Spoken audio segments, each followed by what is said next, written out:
ఆధ్యాత్మిక భక్తిలో ఉండాల్సిన తిరుపతి నగరాన్ని గంజాయి మత్తులో ఊగేలా చేస్తున్నారు కొందరు అక్రమార్కులు. దీంతో మత్తులో అనేక దారుణాలకు ఒడిగడుతున్నారు నగర యువత. గోవింద నామస్మరణతో మారుమోగాల్సిన తిరుపతి నగరం గంజాయితో ఉక్కిరిబిక్కిరవుతుంది.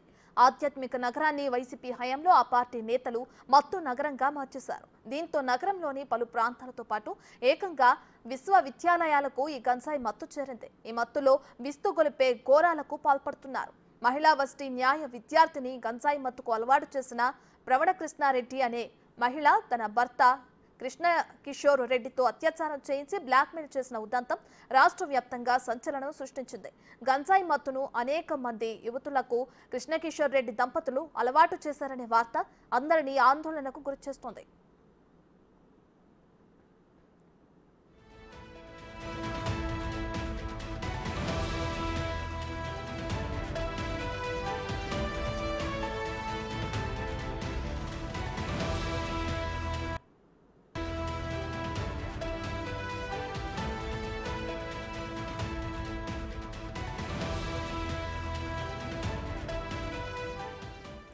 గంజాయి అత్యధికంగా వినియోగంతో సహా రవాణా అవుతున్న పిన్ ఏరియా ఏదంటే తిరుపతిగా పలువురు చెబుతున్నారు.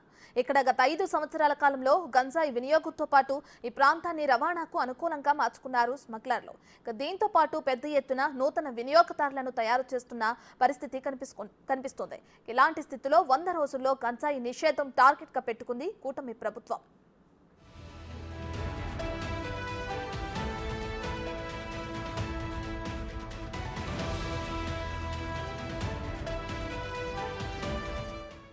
రాష్ట్ర ఆధ్యాత్మిక రాజధానిగా పేరుగాంచిన తిరుపతి జిల్లా ప్రశాంతతకు మారుపేరు. రోజుకు వచ్చిపోయే సుమారు 1 లక్షల మంది యాత్రికులతో స్థానికులతో జిల్లా ఎప్పుడు సందడిగా ఉంటుంది. ఇప్పుడు తిరుపతిలో అసాంఘిక కార్యకలాపాలు క్రమంగా పెచ్చుమీరుతున్నాయి. శివారు ప్రాంతాలకు పరిమితమైన మత్తు సంస్కృతి క్రమంగా విస్తరిస్తోంది. తిరుపతిలో విద్యార్థులను లక్ష్యంగా చేసుకుని గంజాయి ముఠాలు పనిచేస్తున్నాయి. కాలేజీలు, హాస్టళ్లు, శివారు ప్రాంతాలను లక్ష్యంగా చేసుకుని ఈ ముఠాలు తమదంతా కొనసాగిస్తున్నాయి. గడిచిన 5 ఏళ్లలో జిల్లాలో ముఖ్యంగా తిరుపతి నగరంలో గంజాయి ఆగడాలు మితిమీరాయి. తొలుత నగరు శివారు ప్రాంతాల్లో ఈ గంజాయి బ్యాచ్ కనిపించేది. క్రమంగా కొందరు సాతువులు, భిక్షగాళ్లు, ఆకతాయిలు ఈ గంజాయికి అలవాటు పడ్డారు. చివరగా ఇప్పుడు ఈ వ్యసనం తిరుపతి యువతను కమ్మేస్తోంది.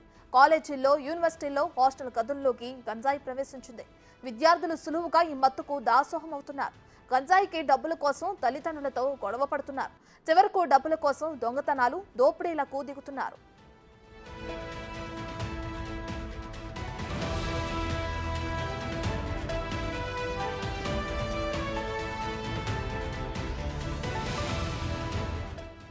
వివిధ మార్గాలలో తిరుపతి చేరుకుంటున్న ఈ గంజాయి 1-2 రోజుల్లోనే చిన్న చిన్న ప్యాకెట్లుగా మారి విక్రయానికి సిద్ధమైపోతుంది.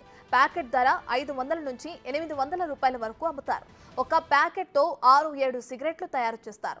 ఆ గంజాయిని ప్రత్యేకమైన పేపర్లో పెట్టి సిగరెట్లుగా చుట్టి యువత తాగుతారు. డోర్ డెలివరీ సదుపాయం కూడా ఉంటుంది. అలవాటు పడ్డవారు ఫోన్ చేసినా సరుకు డెలివరీ చేస్తారు. అనాథలు, భిక్షగాళ్లు కూడా ఈ తరహా వ్యాపారానికి ఊతమిస్తున్నారు.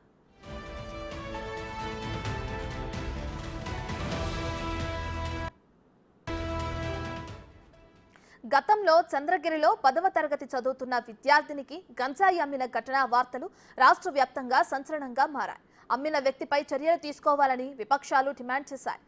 దానిపై అప్పట్లో Telugu Desam party, Aam Aadmi party, MRPS నేతలు, దళిత గిరిజన సంఘాల నాయకులు బాలిక తల్లిదండ్రులకు అండగా నిలిచారు. గంజాయి విక్రయాలను నిషేధించాలని, విద్యార్థులను మత్తులో ముంచుతున్న మాఫియా ఆగడాలను అరికట్టాలని పోలీసులకు ఫిర్యాదు చేశారు.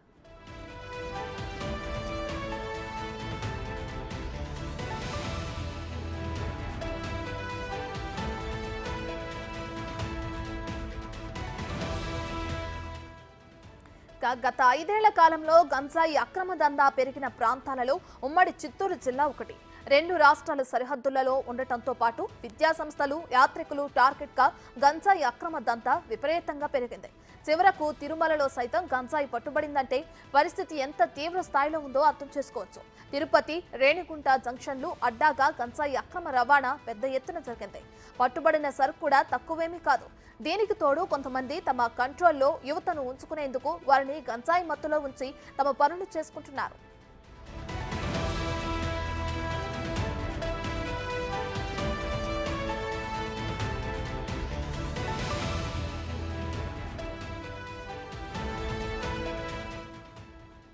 నారా లోకేష్ యువకళం పాదయాత్ర తిరుపతి చంద్రగిరి నియోజకవర్గాలలో సాగుతున్నప్పుడు చంద్రగిరి ఉన్నత పాఠశాల ఆవరణలో గంజాయి బయటపడింది. పాఠశాల ఎదురుగా ఉన్న ఓ దుకాణం దీనికి అడ్డాగా మారిందని ఫిర్యాదులొచ్చాయి. ఉమ్మడి తెలుగు రాష్ట్రాలలో హైదరాబాద్ తర్వాత అనేక విద్యాసంస్థలున్న ప్రాంతం తిరుపతి. యూనివర్సిటీలు 5, ఉన్నత విద్యాసంస్థలు 2, ట్రిపుల్ ఐటీలు 2, పాకశాస్త్ర యూనివర్సిటీ, మెడికల్ కాలేజీలు 5, పాలిటెక్నిక్, ఇంటర్ కాలేజీలు లెక్కలేనన్నున్నాయి. ఈ విధంగా సుమారు 75,000 మందికి పైగా విద్యార్థులు తిరుపతి చుట్టుపక్కల ఉంటారు. వీరిని టార్గెట్ గా చేసుకుని అమ్మకాలు సాగించారని తెలుస్తుంది. వీరిని మత్తు మందులకు బానిసలుగా చేయడానికి ఓ గ్రూప్ ప్రయత్నం చేసింది. అలా ఇప్పటి గంజాయి అమ్ముతూ పట్టుబడిన వారిపై మధ్యకాలంలో దాదాపు 450 వరకు కేసులు నమోదు చేసిన నెలకు సుమారు 20 కేసులు నమోదవడం ఆందోళన కలిగించే అంశంగా మారిందనే ఆరోపణలు వెల్లువెత్తుతున్నాయి.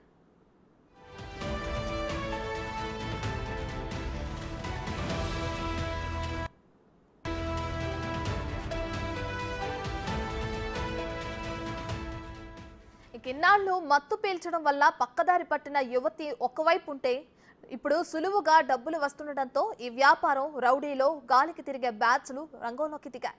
దీనివల్ల జిల్లాలో ఏ మూలకెళ్లినా గంజాయి వాసన గుప్పుమంటుంది. ఇలా వచ్చిన గ్యాంగులు ఒకరిపై ఒకరు పైచేయి సాధించడానికి, గంజాయి అమ్ముకోవటానికి ఎంతకైనా తెగిస్తున్నారు. ఇటీవల జిల్లా సరిహద్దుల్లో 2 యువకుల హత్య కేసుకు ఇందుకు ఉదాహరణ. ఇక అమ్మాయిలకు తినే ఆహారంలో కలిపి తొలుత వారిని మత్తులోకి దించుతున్నారు. ద్రవ్య పదార్థంగాను గంజాయిని సరఫరా చేస్తున్నారు. దీనివల్ల అసలు అది గంజాయిగా గుర్తించలేని పరిస్థితి నెలకొంది. ఇలా మెల్లమెల్లగా వారికి అలవాటు చేసి కొన్ని సందర్భాల్లో వారు ప్రైవేట్ గా దిగిన కొన్ని ఫోటోలు తీసుకుని బ్లాక్మెయిల్ చేస్తున్నారు. దీంతో కొందరు ఆత్మహత్యకు పాల్పడుతున్నారు.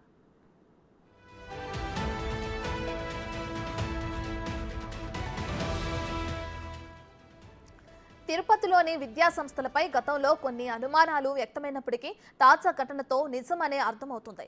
ముఖ్యంగా రవాణాకు అనుకూలంగా ఉండటంతో పాటు భక్తుల ముసుగులో తిరుపతి రావటం సులభం కావటం కూడా స్మగ్లింగ్ కు కారణంగా మారింది. తిరుపతి రేణుగుంట రైల్వే స్టేషన్లకు దేశం నలుమూలల నుంచి రైళ్లు వస్తుండటంతో దీన్ని సెంటర్ పాయింట్ గా పెట్టుకుని అక్రమ రవాణా జరుగుతుంది. ఈ ప్రాంతానికి చెందిన స్మగ్లర్లు చివరకు శ్రీలంకకు కూడా గంజాయి రవాణా చేస్తున్నారు. ఈ క్రమంలో 2-3 సార్లు పట్టుబడ్డారు. దీంతో పాటు ఎక్కడైతే విద్యాసంస్థలు ఉన్నాయో ఆ ప్రాంతాలకు పెద్ద ఎత్తున గంజాయి తరలించారు. చెన్నై, వేలూరు, బెంగళూరుకు కూడా ఎక్కడి నుంచి సరఫరా జరిగిందని తెలుస్తోంది.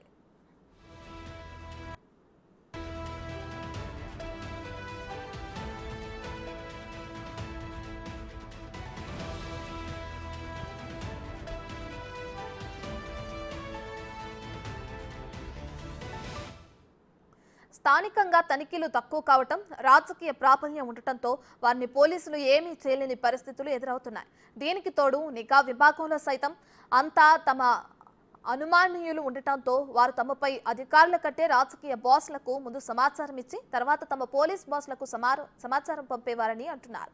దీంతో గంజాయి అమ్మకాలు విపరీతంగా పెరిగాయి. గతంలో కొన్ని పోలీస్ స్టేషన్లకు గంజాయి మాఫియా మామూళ్లు అందించారనే సమాచారం ఉంది.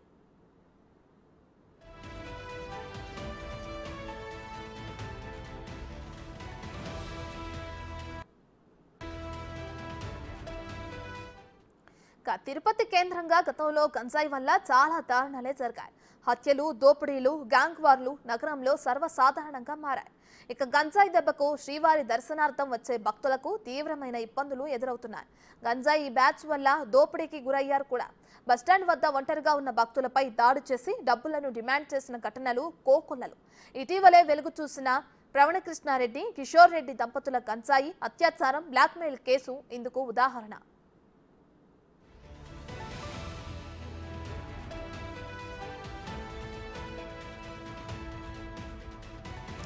టెంపుల్ సిటీపై దృష్టి పెట్టిన కూటమి ప్రభుత్వం గంజాయి నిర్మూలనకు 100 రోజులు టార్గెట్ గా పెట్టుకోవడంతోనే పోలీస్ అధికారులు సైతం సీరియస్ గా స్పందిస్తున్నారు. తిరుపతిలో రాత్రి నిఘా పెరిగింది.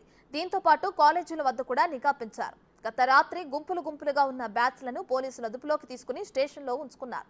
దీంతో పాటు వారికి కౌన్సిలింగ్ ఇస్తున్నారు. గతంలో రౌడీయిజం చేసిన బ్యాచ్ ఎన్నికల కౌంటింగ్ తర్వాత అజ్ఞాతంలోకి వెళ్లిపోయింది.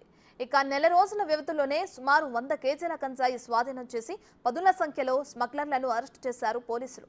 అయితే గంజాయి అమ్మకందారుల గురించి పోలీసులకు పూర్తి సమాచారం ఉందని, వారు పూర్తిగా పనిచేస్తే 10 రోజులలో అక్రమ దందాదారులంతా జైల్లో ఉంటారని సామాన్యులు అభిప్రాయపడుతున్నారు.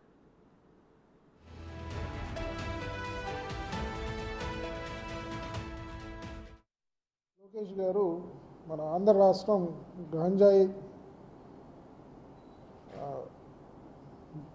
గాంజా దొరకడం ఇక్కడ సప్లై కావడంలో దేశంలోనే నెంబర్ 1 ఉందని చెప్పేసి నేషనల్ లెవెల్లో ప్రైమ్ మినిస్టర్ గారికి, డైరెక్టరేట్ జనరల్ రెవెన్యూ ఇంటెలిజెన్స్ వాళ్ళకి, అలాగే మరి ఇతరులకు కూడా లెటర్లు పెట్టడం జరిగింది. అందులో గాంజా అనేది తిరుమలకు కూడా సప్లై అవుతుంది అని రాయడం జరిగింది. దీన్ని తిరుపతి జిల్లా పోలీస్ పరంగా మేము ఖండిస్తున్నాం. ఎందుకంటే తిరుమలలో మీరు గమనిస్తే లాస్ట్ 2019 నుంచి కూడా ఒక కేసు మాత్రమే, అది కూడా 4 days బ్యాక్ రిపోర్ట్ అయింది. అందులో కూడా 200 grams మాత్రమే గాంజా తరలిస్తుండగానే కూరగాయల వ్యాన్లోనే పట్టుకోవడం జరిగింది. ఇదే విధంగా మనం స్టాటిస్టిక్స్ గమనిస్తే 2014 నుంచి 19 వరకు దాదాపు ఎక్సైజ్ డిపార్ట్మెంట్ వాళ్ళు 7 కేసులు పెట్టి తిరుమలలో 9 మందిని అరెస్ట్ చేశారు. అలాగే 12 కిలోలు 700 గ్రాములు గాంజా సీజ్ చేయడం జరిగింది.